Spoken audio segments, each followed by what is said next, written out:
várias pessoas acreditavam que o Trump, na situação da imigração, ia só procurar pessoas que tivessem certos crimes, né? Crimes violentos. Mas o que aconteceu é o contrário. É um sequestro que é patrocinado pelo governo americano. A pessoa que sempre estava lá na igreja, aquele amiguinho da escola do seu filho, desapareceram. O que você acha que vai acontecer com os Estados Unidos com essa mentalidade e essa administração? Existia uma época aqui nos Estados Unidos onde um democrata conseguia sentar com um republicano. Se a gente não entender que a democracia vive na casa daquela empregada doméstica, a gente vai perder. Estou aqui na sede do Partido Democrata, num dos estados mais conservadores dos Estados Unidos, da cidade de Orlando, que daí vocês vão ver, com uma pessoa muito especial. Felipe Souza Lazabalé, muito bem-vindo! Muito obrigado, muito obrigado. E conta a sua história, onde você nasceu e como você chegou até aqui. Bom, eu nasci no Rio de Janeiro. A minha mãe era do Nordeste, mãe solteira, empregada doméstica. Trabalhava 3 empregos, né? E sempre ter aquele sacrifício, né? Não sabia se ia ter comida, se a gente ia ter casa.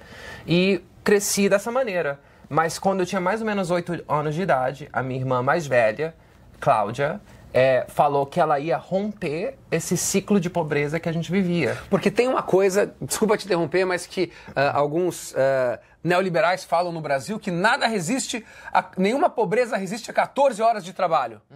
Como se você trabalhasse 14, 20, 24, 3, você vai conseguir. E é impossível isso, e a sua mãe era a prova disso. A minha mãe trabalhava 3 empregos. E ainda assim não conseguia pagar as contas. E a gente vivia naquele sacrifício todos os dias. E só mudou, né? Só começou a melhorar quando a minha irmã veio morar aqui. Porque ela começou a mandar dinheiro e a gente começou a se estabilizar um pouco mais. Mas antes dela ir embora, ela me disse que ela ia me trazer para os Estados Unidos. Ia me tirar de Duque de Caxias e me trazer para cá. E ela fez exatamente o que ela disse. Com 14 anos de idade, eu vim morar aqui com ela. Bom, eu cheguei aqui com visto de turista. Sim. E logo depois de 6 meses, eu fiquei sem documentação. E por 15 anos vivi dessa maneira. Isso significa que aqui eu não conseguia emprego estável. Eu não conseguia carteira de motorista. Num lugar que não tem transporte público. Mas ao mesmo tempo, também encontrei um movimento imigrante. E foi dessa maneira que eu comecei a me engajar de maneira mais política. Que tem outra coisa, que você é abertamente uma pessoa LGBT. Sim. Que isso, imigrante LGBT, em muitos lugares sofre mais preconceito ainda. Exatamente, não, é porque existe o preconceito contra o imigrante, Sim. contra a pessoa da América Latina. Latinos, exato. Exatamente, então eu vivendo aqui, morando aqui, claro que tinha esse tipo de racismo, né? Que é um tipo de racismo. E, ao mesmo tempo, por ser uma pessoa LGBT, também tinha os obstáculos que eu vivia através da homofobia. Inclusive, leis que eram contra a comunidade LGBT, que foi uma das razões que eu fiquei tanto tempo indocumentado. Sua vida era melhor aqui do que na comunidade no Brasil?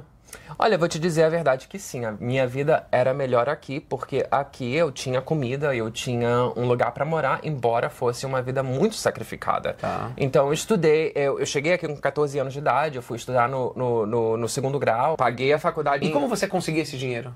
Olha, eu limpei casa, eu construí casa, eu já fiz de absolutamente tudo. Todo trabalho que é legal, eu fiz. Muita gente tem o seu sonho. Que você tinha lá, quero ir para os Estados Unidos, quero ir para outro lugar para romper esse ciclo da pobreza. O que você tem a dizer para essas pessoas? Olha, a forma que eu diria que você viver aqui sem papéis é como se você estivesse vivendo dentro de um pesadelo, onde tem um monstro que está vindo e você não consegue se mexer. Você estava a todo momento assustado? Exatamente, você sempre está com medo. Todas as vezes que você entra no seu carro para dirigir, você está com medo. Quando você está no trabalho, porque a qualquer momento, você até falou, hoje em dia hoje em dia está pior, inclusive. Claro. Mas a qualquer momento alguém podia te prender. Exatamente. E simplesmente por você existir ou por você estar aqui. Exatamente, é isso mesmo. Então você está o tempo todo com esse receio. Você está no trabalho, vem um carro, você pensa, será que isso aqui é imigração, sabe? Você está o tempo todo com isso na sua cabeça. Além disso, também tem um problema com a oportunidade, né? Porque você não consegue certas oportunidades porque você não tem ainda legalização aqui. Então, entre essas duas coisas, fica muito difícil a vida, entendeu? Tive sorte de estar vivo quando o casamento igualitário aconteceu aqui. Porque foi dessa maneira que eu consegui o meu green card, a minha residência permanente, que depois de 5 anos veio a cidadania para mim. Mas tem muita gente que fala, poxa, eu vou fazer o mesmo caminho do Felipe. É complicadíssimo. Olha, é muito complicado e tá mais complicado hoje em dia do que era 24 anos atrás, quando eu cheguei aqui. Isso é um retrocesso muito grande, né? Então, eu vou ser, se eleito, vou ser o primeiro brasileiro eleito na legislatura da Flórida. Também vou ser a primeira pessoa que seria um dreamer, né? Que eles chamam, uma pessoa indocumentada que chegou aqui como jovem, como criança, como eu cheguei, né? E dessa maneira eu vou trazer essa perspectiva muito diferente, né? Para a legislatura estadual daqui. Então tem uma grande chance de ter um brasileiro deputado estadual por Orlando. O que está acontecendo nesse último ano, nesses últimos 6 meses, né? Que o Trump está fazendo o que com essas pessoas? Bom, primeiro você é detido numa prisão. Então você está trabalhando, você está gerando, enfim, está ajudando a cidade, o país, as pessoas, você não está cometendo um crime, você está trabalhando. Exatamente. Aí ele vai lá e identifica você e vai lá e pega você e coloca você numa prisão. Numa prisão. Então você primeiro vai numa prisão, geralmente a prisão do condado, né? E logo depois você é transferido para uma prisão só para imigrante. Então, por exemplo, aqui na Flórida tem só para você ter uma ideia de como estar nessa prisão. Aqui na Flórida tem uma dessas prisões que se chama Crum, que fica lá em Homestead, perto de Miami. Essa prisão, ela tá 4 vezes acima da lotação máxima dela. Onde teria uma pessoa, tem 4. Tem 4, exato. E por causa disso, 2 pessoas já morreram. Isso tem acontecido nesses últimos 6 meses. E aí a pessoa, ela fica naquela prisão e logo depois ela começa a ser transferida por outras prisões pelo país inteiro. A razão disso é porque um advogado, mesmo que você tenha dinheiro para pagar um advogado e tudo mais, o advogado tem que saber onde você está para ele poder te defender. Sim. Então, se você está sendo transferido, digamos, cada 3 dias... Você não consegue identificar onde a pessoa está, a pessoa desaparece. Para a família, para todo mundo. Para todo mundo. Olha, eu trabalho numa organização que justamente está trabalhando nisso e a gente tem vários casos, de pessoas que desaparecem às vezes por uma semana inteira. Então você liga para o hospital, você liga para a cadeia, você liga para todos os lados. Você não sabe nem que ela foi presa, você não sabe nada. Você não sabe se ela morreu. A pessoa pode ter morrido. Você está sendo sequestrado. É um sequestro que é patrocinado pelo governo americano. Esses dias eu conversei com um venezuelano que é entregador da Amazon e ele falou, daqui a alguns meses as pessoas vão sentir falta das coisas, porque quem faz o trabalho duro somos nós. Claro. Quem planta o tomate, quem conserta as casas e tal. E ele falou, tá todo mundo com medo agora. Não, exatamente. Inclusive, várias indústrias aqui na Flórida são super dependentes nesse tipo de trabalho. De trabalhador, que é toda a parte turística, que é 40% da economia, por exemplo, de Orlando. A indústria agrícola, que é gigante, super importante, a segunda maior importante daqui da Flórida. E também construção. E que dependem desses trabalhadores. Exatamente. Não, super dependente. Inclusive, se esses trabalhadores não estiverem lá, não existe indústria, entendeu? Mas e as pessoas que são donas, às vezes, dessas indústrias, eles apoiam o Trump sabendo que vão ser prejudicados. As pessoas que são donas desses tipos de empresas, né, talvez estejam a favor do Trump porque eles têm medo de algum tipo de, sei lá, sabe, de persecução, entendeu? Que tem acontecido bastante. Infelizmente, hoje em dia, nós estamos vivendo um período onde os Estados Unidos está voltando para trás. Certas coisas que nós sempre tivemos, por exemplo, acesso ao aborto, já não existe. A comunidade trans cada vez sendo também atacada, a comunidade imigrante.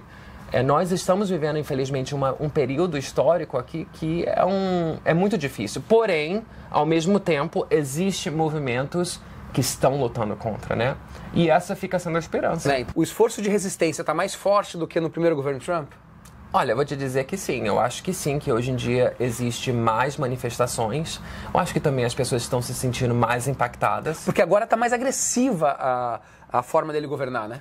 Bom, primeiro porque ele demitiu várias pessoas que tinham trabalhos federais, né? Ele vai cortar certos benefícios médicos que já eram muito limitados. Já são poucos, né? Aqui nos Exato, Estados Unidos já é uma vergonha, era né? muito limitado.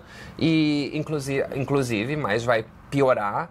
Tá pensando em até mesmo cortar o Social Security, né, para pessoas idosas também. Ou seja, são várias coisas que estão acontecendo que estão impactando um grupo cada vez maior, né?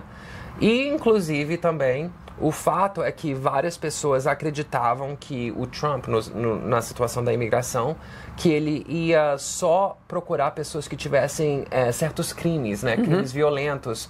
Mas o que aconteceu é o contrário. Então, digamos, a pessoa que sempre estava lá na igreja, ou aquele amiguinho da escola do seu filho, desapareceram. Nossa. E são casos que você escuta, assim, você está envolvido com isso? São casos verídicos que estão acontecendo o tempo todo. Um senhor chamado Paulo, inclusive brasileiro, que foi deportado dessa maneira. Ele estava parado num supermercado, o policial procurou ele, perguntou se ele tinha um driver's license, ele não tinha, e o levou preso, a família não sabia onde ele estava, por uma semana inteira, a gente procurou, finalmente encontramos o Paulo lá no Texas. No Texas? Exato. Nossa, você vê a maldade, né? Então eles pegaram uma pessoa no supermercado, que tem o filho em casa e tal, levou pro Texas, prendeu ele, não falou com ninguém da família e levou pro Texas. Exatamente. E inclusive, depois quando ele estava lá no Texas, ele decidiu ir embora pro Brasil porque a situação naquela prisão estava tão ruim. Degradante. Exato, tão degradante que ele falou, não, prefiro voltar pro Brasil. E ele voltou, e a família dele tá aqui, entendeu? Dois filhos pequenos que nasceram aqui. Mas agora vamos falar de Flórida, então. Ok. É verdade que o DeSantis, que é o atual governador da Flórida, é pior do que o Trump? Olha, eu não sei se é possível alguém ser pior do que o Trump? Olha só, eu não sei se é pior ou se é igual, mas ele tá lá, tá entendendo? Tá lá. O que ele tá fazendo para destruir isso daqui? Bom, primeiro que ele alocou mais ou menos 300 milhões de dólares para esse tipo de trabalho com a imigração. Ele passou várias leis contra a comunidade LGBT, contra até mesmo discussões dentro da escola sobre pessoas LGBTs. Eu vi um negócio que chamava Don't Say Gay. Don't Say Gay. Exatamente. Não diga gay, não diga a palavra gay, é isso? Exato, Baniu vários livros isso eu vi. das escolas. Baniu também. livro, assim? Não... Vários, assim, tem mais de 1000 livros banidos na Flórida. E aí muitos professores, uma vez eu vi, não sei se me confirma, que muitos professores falaram, não quero mais dar aula nesse lugar. Exatamente, e aí criou um outro caos, né, que foi o fato que os professores que eram apaixonados a ensinar, sabe, estavam ali porque queriam ensinar, mas eles se sentiam que eles não conseguiam fazer. E, Exato. Por exemplo, imagina você ser um professor de história e não poder falar que existiu escravidão aqui nos Estados Unidos. E esse cara estava concorrendo com o Trump nas prévias do Partido Republicano para ser presidente, então ele tem uma chance de concorrer em algum momento à presidência dos Estados Unidos. Essa é a razão que ele está ainda continuando com esse tipo de iniciativa, entendeu? Para que ele consiga ser o presidente dos Estados Unidos, talvez logo agora depois do Trump. É o que ele está, de repente, pensando em uma pessoa nova, mais ou menos com menos de 50 anos, então ainda tem muito tempo. Olha, existia uma época aqui nos Estados Unidos onde um democrata conseguia sentar com um republicano e ainda assim encontrar algum tipo de coisa que eles podiam fazer junto. Claro que não era tudo, tá entendendo? Sim, mas consegue chegar num objetivo comum muitas vezes. Exato. Hoje em dia tá como muito no Brasil. difícil. Hoje em dia tá muito difícil de conseguir fazer. Dizem que os Estados Unidos está sempre 2 anos na frente do Brasil, né? Então Trump, depois de 2 anos Bolsonaro, Biden, depois de 2 anos Lula, Trump, depois de 2 anos vai ter uma outra eleição. Que dica você dá pro brasileiro fazer para segurar isso daqui para não acontecer igual? O que vocês erraram aqui que colocaram essa coisa? Eu acho que são algumas coisas. Olha só, eu diria que primeiro é importante continuar crescendo os nossos movimentos sociais no Brasil. E estar dedicado a esse trabalho de base. Trabalhar com a pessoa comum. Por quê? Quando a gente não trabalha com a pessoa que está em casa, a pessoa que está preocupada, a pessoa que não tem dinheiro para pagar a conta, vai ter uma outra pessoa que vai falar: isso está acontecendo contigo por causa disso. E dessa maneira, essas pessoas são enganadas, né? E acabam voltando contra o seu próprio interesse. O interesse próprio, né, daquela pessoa. Então, esse trabalho de base é um trabalho que não se vê, que não tem como você tirar foto, que não vai fazer você estar na frente, do jornal, mas é o trabalho que você consegue, que é necessário para defender a democracia. E esse lugar que muito do campo progressista perdeu. Exatamente, porque o que acontece, a outra coisa também que aconteceu aqui, eu acho que talvez esteja acontecendo no Brasil, já aconteceu no Brasil também, é que nós somos por ser progressistas também somos mais intelectuais, ou seja, temos um discurso muito intelectual, mas uma pessoa que de repente não conseguiu estudar, que não tem curso superior, olha aquilo e pensa, nossa, isso é um povo da elite, eu não sou igual a eles. E isso também tem que ser quebrado um pouco. Sim. Nós temos que estar com os nossos ouvidos totalmente na terra. A gente tem que entender o que está acontecendo na casa das pessoas, quais são as angústias, e ao mesmo tempo tá lá com elas, tá entendendo? Porque a gente está falando de conceitos, disso, daquilo. Para ela, é aquilo até que você falou no começo da entrevista, é o dinheiro para ela pagar para sobrar no final do mês. Olha, é o caso da minha família no Brasil, né? Porque imagina, a minha mãe, por exemplo, ela trabalhou 3 empregos. Ela não tinha tempo de ficar discutindo se é a favor da privatização de não sei o quê. Ela não tinha tempo. Ela também não entendia as palavras que estavam sendo faladas. E ao invés de pensar, não, talvez essas pessoas, eu não entendo essas palavras, deixa eu ver como é que... Ela pensa, não, esse povo não é comigo, não é pra mim, não quero escutar eles. Ai, meu Deus. É isso que ela pensava, tá entendendo? Agora, infelizmente, se a gente não entender que a democracia vive na casa daquela empregada doméstica. É isso. E se a gente não conseguir encontrar a maneira de falar com ela, na maneira que ela entenda o que a gente está dizendo, a gente vai perder. E hoje está se falando muito do empreendedorismo. E a esquerda não está conseguindo falar com essa pessoa. Aqui eu acho que fala muito, né? Aqui acho que todo mundo fala com essa pessoa. Mas no Brasil não. Como que a esquerda, como o campo progressista aqui fala com esse autônomo empreendedor, como que conecta com essa pessoa? Através da ideia da oportunidade. Aqui existe parte da cultura americana, essa ideia do sonho americano, né? Que se você trabalhar duro, se você não cometer erros, todos os seus sonhos podem ser realizados. Isso é mais ou menos um mito hoje em dia, mas ainda é uma coisa muito... É parte da cultura americana. Estimula. Exatamente. Então, se você começa a ter um discurso sobre a oportunidade de realmente recriar esse sonho americano, e dessa maneira, pessoas que são esses empreendedores, que talvez, sei lá, tá começando a empresa agora, talvez vendam uma roupa, ou esteja vendendo bolo de casa, ou o que for, se vê naquilo, tá entendendo?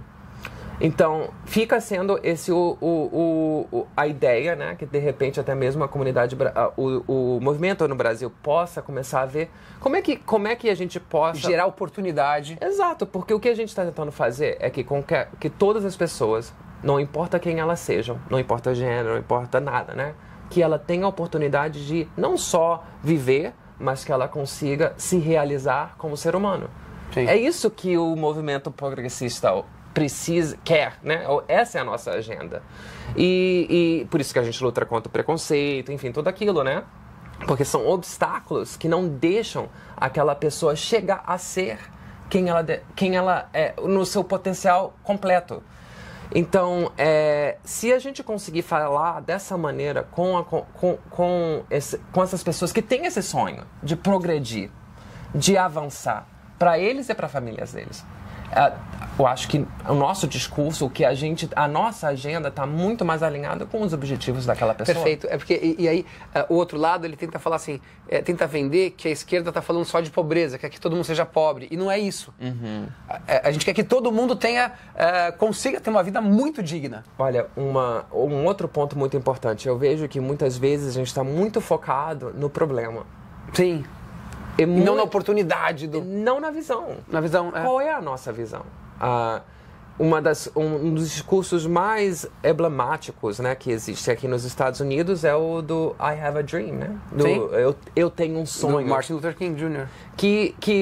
Quando você escuta o que ele disse, ele estava falando da visão dele de uma maneira que as pessoas pudessem entender. Uma menina negra do lado de um menino branco caminhando na Geórgia. Nossa, isso no 1960 era impossível de pensar. Imaginar que eles... Porque eles não podiam nem tomar água no mesmo lugar. Exatamente, mas ali tá bem claro a visão. E isso motivou? Não, ele não falou assim, não, eu sou contra a segregação. Ele falou, eu sou a favor disso. O que nós somos a favor? Isso que a gente tem que estar mais claro. Que mensagem você teria para dar para quem assistiu essa entrevista aqui? Nunca pare de sonhar. Teve vários momentos na minha vida que muitas pessoas falaram que eu não conseguiria ser nada, né? Quando eu era pequeno, eu era filho de uma nordestina morando em Duque de Caxias, na Baixada Fluminense, num lugar cheio de vala, numa escola pública super lotada, com 50 estudantes numa salinha pequenininha, e eu lá estudando o tempo todo, tentando aprender. Naquela época as pessoas falaram que eu nunca chegaria a ser ninguém. Eu cheguei aqui... Sem falar inglês. Sem falar inglês, sem falar nada. Comecei a estudar e porque eu não tinha papéis me falaram que eu nunca ia conseguir ser ninguém. Depois vários anos passaram, quantas vezes pessoas me falaram isso e hoje em dia estou me candidatando para ser deputado estadual. Isso por quê? Porque eu acreditei no meu sonho, né? Eu acreditei, e não só eu acreditei no meu próprio sonho, mas também encontrei pessoas que viam o potencial em mim que eu ainda não vi em mim mesmo. Olha, que legal. Muito obrigado, Felipe. Foi incrível esse papo aqui. Dá um abraço aqui. Muito obrigado. Nossa, se você gostou desse vídeo, comenta aqui embaixo, curte, compartilha, se inscreve nesse canal. Vamos fazer mais gente abrir a cabeça, ouvir histórias incríveis como essa do Felipe aqui. Valeu!